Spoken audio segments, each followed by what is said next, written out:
이혼 전문 변호사의 충격 고백. 사람들은 제게 묻습니다. 어떻게 매일 그런 끔찍한 이야기를 들으면서 버티냐고.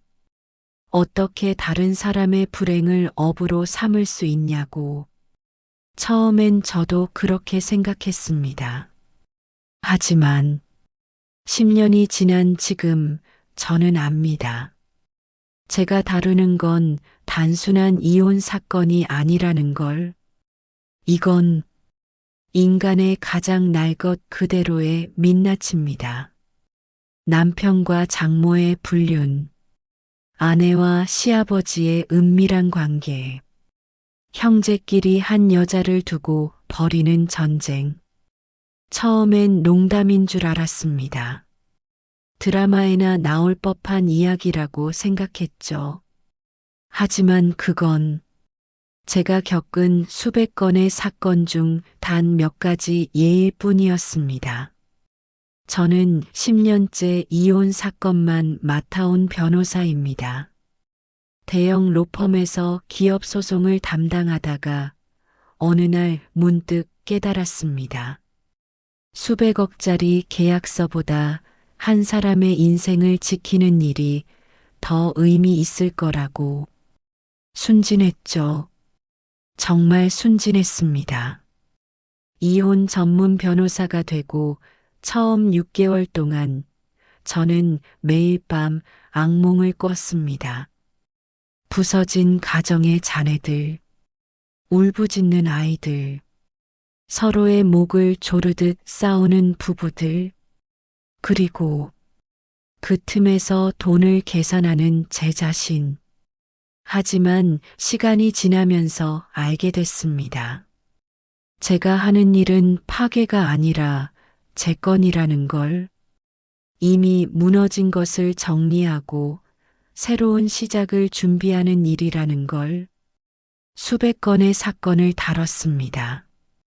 재벌가의 천문학적 재산 분할부터 월세방에서 2살짜리 아이를 안고 찾아온 미혼모의 양육권 싸움까지. 하지만 지금도 제 머릿속에서 떠나지 않는 사건이 있습니다. 그 사건은 평범하게 시작됐습니다. 2023년 11월 어느 화요일 오후, 창밖엔 첫눈이 내리고 있었고 저는 다음 주 재판 준비 때문에 산더미 같은 서류와 씨름하고 있었죠. 똑똑똑 노크 소리가 들렸습니다. 예약 없는 방문이었습니다. 죄송하지만 오늘은. 문이 열리는 순간 저는 말을 잇지 못했습니다. 한 여성이 서 있었습니다. 30대 후반쯤 되어 보였습니다. 검은색 롱패딩에 털모자를 깊게 눌러 쓰고 목까지 올라온 목도리로 얼굴을 가리고 있었죠. 하지만 가릴 수 없는 게 있었습니다. 눈이었습니다. 퉁퉁 부어 있었고 충혈돼서 거의 붉은빛에 가까웠습니다. 며칠 동안 잠을 자지 못한 사람의 눈이었죠. 아니, 며칠이 아니라 몇 주, 어쩌면 몇 달일지도 모른다는 생각이 들었습니다. 앉으세요. 저는 서류를 치우고 그녀를 맞았습니다. 그녀는 천천히 마치 다리에 힘이 없는 사람처럼 의자에 주저앉았습니다. 물 한 잔 드릴까요? 고개를 끄덕였습니다. 하지만 물컵을 받은 손이 떨리고 있었습니다. 심하게 물이 컵 밖으로 흘러넘칠 정도로. 천천히 하세요. 급하지 않습니다. 저는 항상 이렇게 말합니다. 이혼 상담을 받으러 오는 사람들은 대부분 극도의 긴장 상태에 있거든요. 평생 경험해보지 못한 법적 절차 앞에서 자신의 가장 치욕스러운 비밀을 낯선 사람에게 털어놓아야 하는 상황. 누구라도 떨릴 수밖에 없습니다. 그녀는 물을 한 모금 마시고 목도리를 내렸습니다. 그리고 천천히 입을 열었습니다. 변호사님, 목소리가 갈라져 있었습니다. 마치 사포로 문지른 것처럼 거칠었죠. 제 남편이 제 엄마와 관계를 맺었어요. 순간 세상이 멈춘 것 같았습니다. 10년간 이 일을 하면서 온갖 이야기를 들었습니다. 남편의 바람, 아내의 외도, 도박, 폭력, 사기, 배임. 하지만 이건 처음이었습니다. 사위와 장모, 죄송합니다. 다시 한번 말씀해 주시겠어요? 제가 잘못 들은 건지 확인하고 싶었습니다. 하지만 그녀는 똑같이 반복했습니다. 이번엔 더 또렷하게 제 남편과 제 친엄마가 불륜 관계입니다. 그녀의 이름은 지수였습니다. 36세, 결혼 7년 차, 5살 딸아이가 하나 있었습니다. 어떻게 알게 되셨나요? 제가 물었습니다. 지수는 핸드백에서 무언가를 꺼냈습니다. 낡은 아이폰이었습니다. 화면이 여러 군데 금이 가 있었죠. 이게 제 남편 폰이에요. 예전에 쓰던 거. 그녀는 떨리는 손으로 갤러리를 열었습니다. 그리고 사진 하나를 제게 보여줬습니다. 저는 그 사진을 지금도 잊을 수 없습니다. 침대 위 얽혀 있는 두 사람. 남자의 얼굴은 보이지 않았지만 여자의 얼굴은 선명했습니다. 50대 중반쯤 되어 보이는 여성. 염색한 머리, 눈가에 잔주름, 목에 처진 살. 그리고 지수와 똑같은 눈썹 모양. 이 사진을 어떻게 찾으셨나요? 남편이 새 폰으로 바꾸면서 이 폰을 서랍에 넣어뒀어요. 저는 그냥 딸 아이 어렸을 때 사진이 있을까 싶어서 켜봤죠. 지수의 목소리는 기계적이었습니다. 감정이 완전히 빠진, 마치 누군가 다른 사람의 이야기를 하는 것 같은 톤이었습니다. 처음엔 믿을 수가 없었어요. 얼굴이 비슷하게 생긴 다른 사람일 거라고 생각했죠. 그래서 다른 사진도 찾아봤어요. 그녀는 계속 사진을 넘겼습니다. 두 번째 사진, 같은 침대, 다른 각도. 이번엔 여자의 얼굴이 더 선명했습니다. 의심의 여지가 없었습니다. 세 번째 사진, 호텔 복도에서 찍은 셀카. 두 사람이 환하게 웃고 있었습니다. 마치 연인처럼. 네 번째, 다섯 번째, 여섯 번째. 총 87장이었어요. 2년 전부터 찍은 사진들이었습니다. 2년. 지수는 2년 동안 아무것도 몰랐습니다. 남편이 주말마다 골프 간다고 할 때 실은 처가집으로 가고 있었다는 걸. 장모가 딸이 바빠 보여서 미안하다며 손주를 돌봐주겠다고 했을 때 실은 사위와의 만남을 위한 핑계였다는 걸. 가장 충격이었던 건 지수는 말을 잠시 멈췄습니다. 그리고 마지막 사진을 보여줬습니다. 가족여행 사진이었습니다. 제주도로 보였습니다. 해변가 식당에서 찍은 단체 사진. 지수, 남편, 딸, 그리고 장모. 네 사람이 환하게 웃고 있었습니다.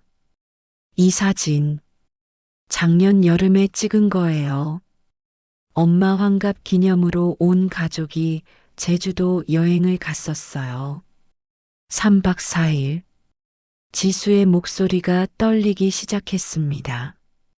그런데 남편 폰에 있던 사진 날짜를 보니까 그 여행 중에도 둘이 만났더라고요. 제가 딸이랑 먼저 자는 동안 남편은 편의점 간다고 나가서 엄마 방으로 갔던 거예요. 한 건물 안에서 제 딸이 자고 있는 바로 옆방에서 그 이후로 어떻게 하셨나요? 제 질문에 지수는 씁쓸하게 웃었습니다. 이상하죠? 그 끔찍한 사진들을 보고도 저는 바로 대면하지 못했어요. 그녀는 일주일을 더 기다렸다고 했습니다. 평소처럼 아침밥을 차려주고 남편이 출근하는 걸 배웅하고 엄마에게 전화해서 잘 지내시냐고 물었습니다. 왜 바로 말하지 않으셨어요? 무서웠어요. 그게 진짜라는 게. 지수는 천천히 말했습니다. 만약 제가 말하는 순간 그게 진짜가 되잖아요. 제 가족이 진짜로 끝나는 거잖아요. 그래서 조금이라도 더 보통의 삶을 살고 싶었어요. 비록 거짓이었지만, 하지만 그녀는 결국 물었습니다. 그날은 금요일 저녁이었습니다. 남편이 퇴근하고 딸이 잠든 뒤였습니다. 거실에서 둘만 남았을 때 지수는 오래된 폰을 남편 앞에 내밀었습니다. 이게 뭐야? 남편은 처음엔 못 알아봤습니다. 2년 전에 쓰던 폰이니까요. 당신 예전 폰이야. 갤러리 좀 봐. 남편의 얼굴이 굳어졌습니다. 순식간에 핏기가 사라졌습니다. 지수야, 이건 설명 안 해도 돼. 다 봤어. 87장. 하나하나 다. 남편은 그 자리에서 무릎을 꿇었습니다. 미안해, 미안해, 정말 미안해. 반복해서 사과했습니다. 하지만 지수가 원한 건 사과가 아니었습니다. 왜? 어떻게 그럴 수가 있어? 남편은 대답하지 못했습니다. 아니, 대답하지 않았습니다. 그저 미안하다만 반복할 뿐이었죠. 엄마는 뭐래? 아직 엄마한테는 말 안 했어. 그럼 내가 전화할게. 지수는 그 자리에서 엄마에게 전화를 걸었습니다. 스피커폰으로. 여보세요? 지수야? 이 밤에 왜? 엄마의 목소리는 평소와 다름없었습니다. 따뜻하고 다정했습니다. 엄마, 나 지금 민호 옛날 폰 봤어. 전화기 너머로 숨소리가 들렸습니다. 5초간의 침묵. 뭘 봤는데? 다 봤어. 사진들. 2년치. 또다시 침묵. 이번엔 10초였습니다. 지수야. 엄마의 목소리가 바뀌어 있었습니다. 더 이상 따뜻하지 않았습니다. 집 와. 지금 당장. 얘기 좀 하자. 지수는 그날 밤 친정으로 갔습니다. 남편은 집에 남겨뒀습니다. 딸을 봐야 했으니까요. 새벽 1시. 20년 넘게 살았던 친정집 문을 열었습니다. 어린 시절의 추억이 가득한 집. 처음 걸음마를 뗀 거실, 고3 때 밤새 공부하던 방, 대학 합격 발표를 보던 컴퓨터 책상. 모든 게 그대로였습니다. 하지만 전혀 다른 공간처럼 느껴졌습니다. 엄마는 식탁에 앉아 있었습니다. 차 한 잔을 앞에 두고 딸을 보자 입을 열었습니다. 앉아. 명령조였습니다. 평소에 다정한 엄마가 아니었습니다. 엄마, 어떻게냐고? 내가 몰라서 묻니? 엄마는 테이블을 쳤습니다. 넌 남편한테 얼마나 잘해줬는데? 맨날 피곤하다고 먼저 자고, 주말엔 애 봐달라고 떠넘기고, 대화도 안 하고 폰만 보고. 지수는 믿을 수 없었습니다. 지금 엄마가 자기를 탓하고 있다는 게 민호가 얼마나 외로웠겠니? 젊은 남자가 집에서 대접도 못 받고. 그래서 내가 위로해 준 거야. 위로? 지수의 목소리가 높아졌습니다. 침대에서, 호텔에서, 제주도에서. 그게 위로야? 그래, 위로야. 내가 못 해주니까 내가 해준 거지. 엄마는 더 이상 미안해하지 않았습니다. 오히려 당당했습니다. 넌 엄마가 몇 살인 줄 알아? 55살이야. 내 아빠는 3년 전에 죽었고, 난 아직 젊어. 사랑받고 싶어. 그게 뭐가 잘못이야? 그게 사랑이야? 지수는 울고 있었습니다. 그것도 하필 내 남편이랑? 하필 내 남편? 남편이 뭐가 대수야? 남자일 뿐이지. 너도 이혼하면 다시 만나면 돼. 근데 엄마는 누굴 만나? 그 말에 지수는 더 이상 아무 말도 할 수 없었습니다. 친엄마가 자신의 남편을 빼앗고 그것을 사랑이라고 표현하는 순간 세상이 무너졌습니다. 엄마, 나 엄마 딸이잖아. 지수는 어린아이처럼 울먹였습니다. 나 엄마가 제일 사랑한다고 했잖아. 내가 태어났을 때 세상에서 제일 예쁘다고 했잖아. 내가 아플 때 밤새 간호해주고, 내가 힘들 때 안아주고. 그게 다 거짓이었어? 엄마는 대답하지 않았습니다. 그저 차를 마셨습니다. 식어버린 차를. 거짓이 아니야. 난 널 사랑했어. 지금도 사랑해. 그런데 엄마는 잠시 멈췄다가 말했습니다. 그런데 그것만으론 부족해. 나도 여자야. 나도 행복해질 권리가 있어. 내 행복을 짓밟으면서. 그건 어쩔 수 없었어. 지수는 그날 밤 친정을 나왔습니다. 그리고 다시는 돌아가지 않았습니다. 다음 날 월요일 제 사무실로 찾아온 거죠. 이혼 소송을 시작했습니다. 지수의 경우는 비교적 명확했습니다. 배우자의 부정행위, 게다가 그 상대가 처가의 직계 존속. 법적으로는 완벽한 이혼 사유였죠. 하지만 남편 측은 쉽게 응하지 않았습니다. 합의 이혼으로 가면 안 될까요? 남편의 변호사가 제안했습니다. 조용히 정리하자는 거였죠. 스캔들을 최소화하고. 위자료는 얼마나 생각하십니까? 5천만 원. 5천만 원요? 남편 측 변호사가 코웃음 쳤습니다. 2년 동안 장모와 불륜을 저지른 건데 5천이요?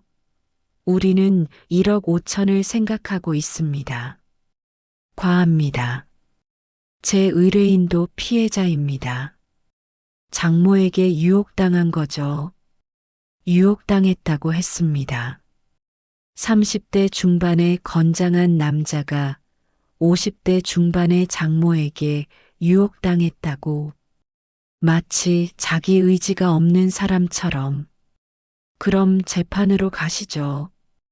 그쪽에서 원하신다면 재판 준비가 시작됐습니다. 증거는 충분했습니다. 87장의 사진, 호텔 숙박 기록, 신용카드 내역, 심지어 주고받은 문자 메시지까지. 하지만 문제는 딸이었습니다. 5살. 한창 아빠를 좋아할 나이. 어린이집에서 그린 그림마다 아빠가 등장하는 나이. 양육권은 어떻게 하실 생각이세요? 제 질문에 지수는 단호하게 대답했습니다. 당연히 제가 키워야죠. 남편 측에서 양육권을 요구하면요? 절대 안 돼요. 그런 사람한테 내 딸을 맡길 순 없어요. 하지만 예상대로 남편 측은 공동 양육권을 주장했습니다. 제 의뢰인은 훌륭한 아버지입니다. 부정행위는 있었지만 그것이 아버지로서의 자격을 박탈하는 이유는 되지 않습니다. 법정에서 남편의 변호사가 말했습니다. 더군다나 아이는 아버지를 무척 따릅니다. 아이의 복리를 생각한다면 공동양육이 맞습니다. 아이의 복리요? 제가 반박했습니다. 외할머니와 불륜을 저지른 아버지가 아이에게 어떤 영향을 미칠까요? 아이가 자라서 이 사실을 알게 되면요? 그건 아이가 알 필요가 없는 일입니다. 영원히 숨길 수 있을까요? 재판 기록은 남습니다. 언젠가 아이는 알게 됩니다. 자기 아버지가 어떤 사람인지. 판사가 입을 열었습니다. 양육권 판단은 다음 재판 기일에 하겠습니다. 그 전에 가정법원 조사관의 의견을 듣도록 하겠습니다. 법정에 새로운 인물이 등장했습니다. 지수의 엄마, 장모 본인이었습니다.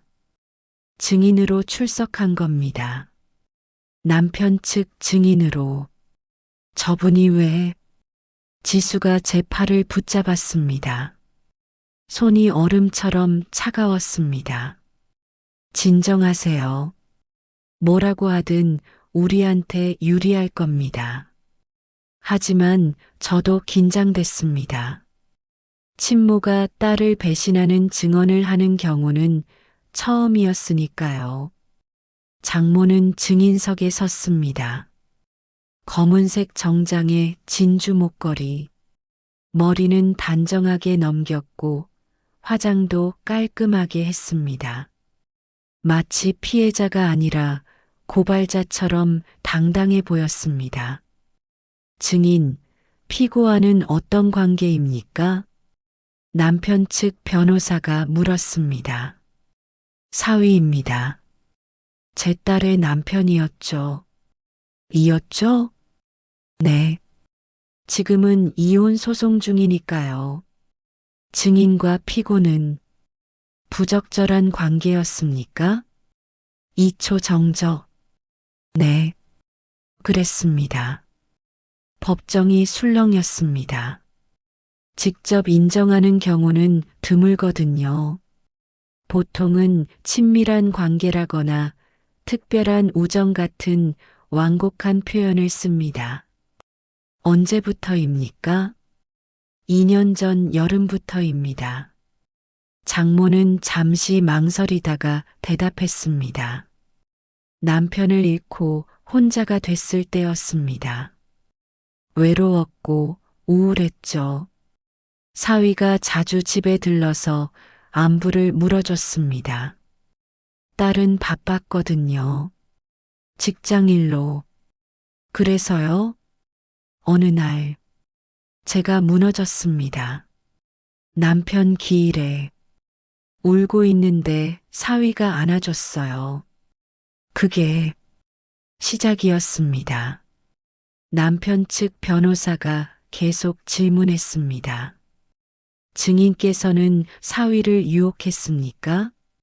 아니요. 저희는 서로에게 끌렸습니다. 저만 일방적으로 한 게 아니에요. 그럼 피고도 원했다는 말씀입니까? 네. 민호도 외로웠습니다. 집에서 사랑받지 못했으니까요. 지수가 자리에서 일어나려 했습니다. 제가 재빨리 제지했습니다. 증인, 본인의 딸에 대해 어떻게 생각하십니까? 사랑합니다. 하지만 장모가 지수를 똑바로 쳐다봤습니다. 하지만 딸도 잘못이 있습니다. 남편을 제대로 돌보지 않았어요. 결혼이 뭔지 몰랐던 거죠. 증인, 자신의 딸을 탓하는 겁니까? 제가 반대 신문을 시작했습니다. 잘못이 아니라 사실입니다. 사실이라니요? 남편이 처가의 직계존속과 불륜을 저질렀는데 그게 아내 탓이라고요? 저는 그렇게 생각합니다. 그럼 묻겠습니다.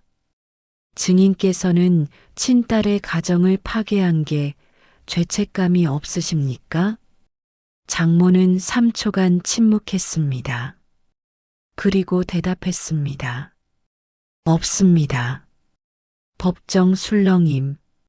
없다고요? 네.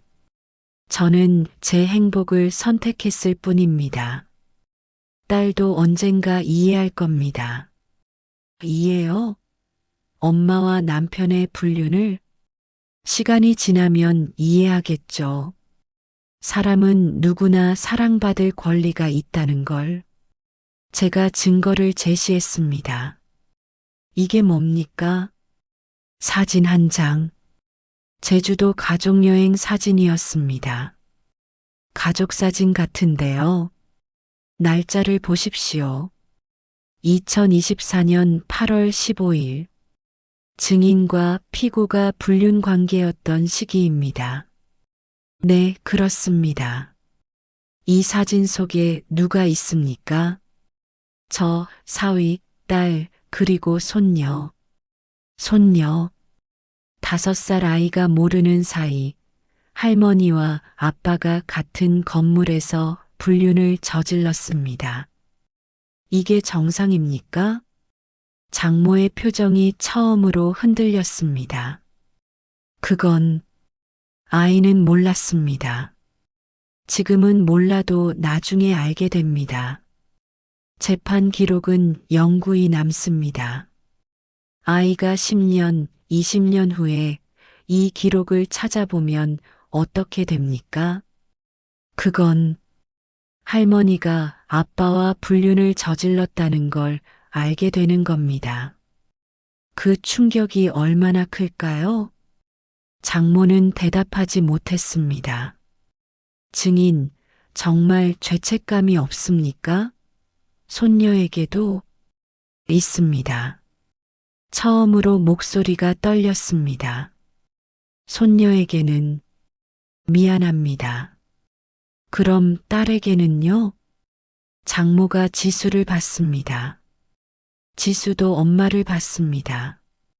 두 사람의 눈이 마주쳤습니다. 모녀. 한때는 세상에서 가장 가까웠던 사이. 미안하지 않습니다. 지수가 고개를 떨구었습니다. 판결 날이 왔습니다. 2024년 3월 20일. 봄비가 내리는 오후였습니다. 지수는 검은색 원피스를 입고 법정에 들어왔습니다. 머리는 단정하게 묶었고 화장은 하지 않았습니다. 창백한 얼굴이 더 도드라져 보였습니다. 많이 떨리시죠? 아니요. 이미 다 잃었으니까요. 법정이 열렸습니다. 판사가 입장했고 모두 일어섰습니다. 판결을 선고하겠습니다. 원고 지수와 피고 민호의 이혼을 허가합니다. 첫 번째 관문. 이혼 자체는 인정됐습니다. 피고의 부정행위가 명백하고 혼인 관계를 계속할 수 없을 정도로 파탄에 이르렀다고 판단됩니다. 남편이 고개를 숙였습니다. 위자료는 피고가 원고에게 1억 2천만 원을 지급하도록 합니다. 예상보다 높았습니다. 재산 분할은 별도였으니 순수 위자료만 1억 2천, 재산 분할은 혼인 기간과 기여도를 고려하여 40대 60으로 합니다. 원고 60, 피고 40. 지수에게 유리한 판결이었습니다. 그리고 판사가 잠시 멈췄습니다. 양육권은 원고에게 단독으로 부여합니다. 승리였습니다. 완전한 승리. 하지만 지수는 웃지 않았습니다. 눈물도 흘리지 않았습니다. 그저 멍하니 앉아 있었습니다. 축하드립니다. 제가 말했습니다. 하지만 지수는 대답하지 않았습니다. 법정을 나왔습니다. 복도에서 남편을 마주쳤습니다. 남편이 입을 열었습니다. 지수야, 말 걸지 마세요. 차갑게 말하고 지나쳤습니다. 엘리베이터를 기다리는데 뒤에서 목소리가 들렸습니다. 지수야. 엄마였습니다. 장모가 서 있었습니다. 지수가 돌아봤습니다. 미안하다는 말은 안 할게. 내가 선택한 거니까. 알아요. 그래도 너는 내 딸이야. 그건 변하지 않아. 지수가 웃었습니다. 처음으로. 하지만 슬픈 웃음이었습니다. 엄마, 전 이제 엄마 딸이 아니에요. 법적으로는 아직 딸이겠죠. 호적상으로도. 하지만 마음으로는 아니에요. 엄마는 오늘 날 버렸어요. 두 번째로. 두 번째? 첫 번째는 남편을 빼앗았을 때. 두 번째는 법정에서 날 탓했을 때. 엄마가 저한테 가르쳐 준 거 있잖아요. 어렸을 때 남자보다 가족이 먼저라고, 사랑보다 피가 진하다고. 엄마가 입술을 깨물었습니다. 근데 엄마는 그걸 다 거짓말로 만들었어요. 제 앞에서. 지수야, 다신 연락하지 마세요. 저도 안 할게요. 엘리베이터가 도착했습니다. 지수가 탔습니다. 문이 닫히기 직전 엄마가 소리쳤습니다. 그래도 난 후회 안 해. 난 내 선택을 후회하지 않아. 문이 닫혔습니다. 판결 이후 6개월이 지났습니다. 지수는 이사를 갔습니다. 새 아파트, 새 동네, 새 시작. 딸과 단둘이 사는 집. 가끔 제게 연락이 왔습니다. 법적 문제가 아니라 그냥 안부였습니다. 선생님, 저 요즘 심리 상담 받고 있어요. 좋은 선택이세요. 처음엔 미칠 것 같았어요. 밤마다 악몽을 꿨고 사람들이 다 날 비웃는 것 같았어요. 지금은요? 조금 나아졌어요. 아직도 힘들지만 적어도 살아갈 이유는 있어요. 딸 때문이죠? 네. 딸 유나 때문이에요. 유나는 아직 진실을 몰랐습니다. 5살. 아빠와 할머니가 왜 안 보이는지도 정확히 이해하지 못했습니다. 아빠는 어디 갔어? 가끔 물었습니다. 아빠는 먼 곳에 가 계셔. 언제 와? 나중에. 나중이 언제인지는 아무도 몰랐습니다. 어쩌면 영원히 오지 않을 수도. 남편은 재혼했습니다. 판결 후 8개월 만에. 상대는 장모였습니다. 말도 안 돼. 지수가 제게 전화했을 때 한 말입니다. 엄마랑 재혼했대요. 정식으로. 들었습니다. 미쳤죠? 완전히 미친 거 아니에요? 저는 뭐라 대답해야 할지 몰랐습니다. 법적으로는 가능합니다. 전처의 모친과 재혼하는 걸 막을 법은 없으니까요. 선생님, 유나한테 뭐라고 말해야 해요? 아빠가 할머니랑 결혼했다고? 아직은 말하지 마세요. 언젠가는 알게 되잖아요. 그때 가서 생각하세요. 지금은 유나를 지키는 게 먼저입니다. 하지만 유나는 생각보다 빨리 알게 됐습니다. 학교 친구가 말했습니다. 그 친구 엄마가 우연히 남편과 장모를 받고 아이에게 말했던 겁니다. 그리고 아이는 유나에게 말했죠. 너네 아빠 할머니랑 결혼했대? 6살. 겨우 한글을 깨우친 나이. 그 아이가 그 충격을 어떻게 감당할 수 있을까요?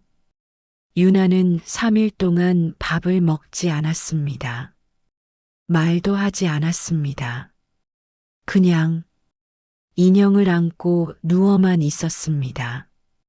지수는 미칠 것 같았습니다. 제가 뭘 잘못했나요? 제가 뭘 그렇게 잘못했길래 이런 벌을 받는 거예요? 상담 전화가 아니었습니다. 그냥 울부짖음이었습니다. 선생님, 전 그냥 평범하게 살고 싶었어요. 남편 사랑하고, 엄마 효도하고, 딸 잘 키우고, 그게 그렇게 큰 욕심이었나요? 저는 대답할 수 없었습니다. 사건이 끝나고도 한동안 저는 밤마다 그 목소리를 떠올렸습니다. 제가 뭘 잘못했나요? 지수의 질문. 그 질문에 대한 답을 저는 아직도 모릅니다. 이 일을 10년 하면서 느낀 건 단 하나예요. 세상에 평범한 가정이란 건 없습니다. 겉으로 보면 다들 행복해 보입니다. SNS에 올라온 가족 사진, 명절 때 모인 단체 사진, 아이 돌잔치 사진. 모두가 웃고 있죠. 하지만 그 뒤에 뭐가 있는지는 아무도 모릅니다. 1년이 지났습니다. 판결 이후로 지수는 제게 마지막 전화를 했습니다. 선생님, 저 이제 괜찮아요. 정말요? 아니요. 거짓말이에요. 하나도 괜찮지 않아요. 웃으며 말했습니다. 슬픈 웃음이었지만, 하지만 살아갈 순 있어요. 유나 때문에. 유나가 크면 언젠가 물어볼 거예요. 엄마는 어떻게 견뎠냐고. 뭐라고 대답하실 건가요? 모르겠어요. 아마 이렇게 말할 것 같아요. 엄마도 무너졌었어. 세상이 끝난 것 같았고 살고 싶지 않았어. 하지만 내가 있었어. 내가 엄마를 살렸어. 좋은 대답이네요. 선생님, 네. 엄마한테 연락이 왔어요. 유나 생일이라고. 선물 보내고 싶다고. 뭐라고 하셨어요? 거절했어요. 하지만 지수가 한숨을 쉬었습니다. 하지만 유나는 할머니를 기억해요. 가끔 찾아요. 할머니 보고 싶다고. 힘드시겠네요. 네. 전 엄마를 용서할 수 없어요. 평생 가도. 하지만 유나한테 할머니를 빼앗을 권리는 없는 것 같아요. 어떻게 하실 건가요? 모르겠어요. 아직은. 그게 마지막 통화였습니다. 이 일을 하면서 가장 힘든 순간이 언제냐고 물으시면 판결을 이겼을 때입니다. 이상하죠? 승소했으면 기뻐야 하는데 전 가장 슬픕니다. 왜냐하면 법정에서 이긴다는 건 누군가의 삶이 완전히 무너졌다는 뜻이니까요. 지수는 이겼습니다. 법적으로 위자료, 재산 분할, 양육권, 모든 걸 가져갔습니다. 하지만 진짜로 이긴 걸까요? 엄마를 잃었습니다. 남편을 잃었습니다. 가족을 잃었습니다. 평범한 삶을 잃었습니다. 그녀가 정말 승자일까요? 이혼 전문 변호사라면 냉정해야 한다고들 말합니다. 감정을 배제하고 오직 법리만 봐야 한다고. 처음엔 저도 그렇게 하려고 했습니다. 하지만 실패했습니다. 매번 실패합니다. 제 의뢰인이 울 때마다 저도 같이 울고 싶습니다. 법정에서 무너질 때마다 저도 같이 무너집니다. 왜 이렇게 힘들어 하세요? 동료가 물었습니다. 어차피 님의 일생이 아니잖아요. 일일 뿐이죠. 맞습니다. 일입니다. 하지만 제게는 그 이상입니다. 누군가의 인생 전체가 제 손에 달려 있습니다. 제가 실수하면 그 사람의 미래가 바뀝니다. 제가 놓친 증거 하나 때문에 아이가 잘못된 부모에게 갈 수 있습니다. 제가 잘못 조언한 말 한마디 때문에 누군가 더 큰 상처를 받을 수 있습니다. 우리가 쉽게 던지는 말 한마디, 우리가 무심코 하는 선택 하나, 그게 누군가의 인생 전체를 바꿔버릴 수 있습니다. 지수의 남편은 처음에 이렇게 말했습니다. 장모님이 외로워 보여서 위로해줬을 뿐이에요. 위로. 그 단어 하나가 한 가정을 파괴했습니다. 장모는 이렇게 말했습니다. 나도 사랑받을 권리가 있어. 권리. 그 단어 하나가 딸의 인생을 무너뜨렸습니다. 이혼 전문 변호사로 살아간다는 건 남의 삶을 대신 정리해주는 일입니다. 그 속에서 저는 사랑의 부서짐도 인간의 회복력도 보았습니다. 그래서 오늘도 또 한 명의 의뢰인을 맞이합니다. 이번엔 그 사람이 다시 웃을 수 있길 바라며 누군가의 끝을 지켜본다는 건 결국 인간의 시작을 믿는 일이다. 감사합니다. 끝까지 시청해 주셔서요.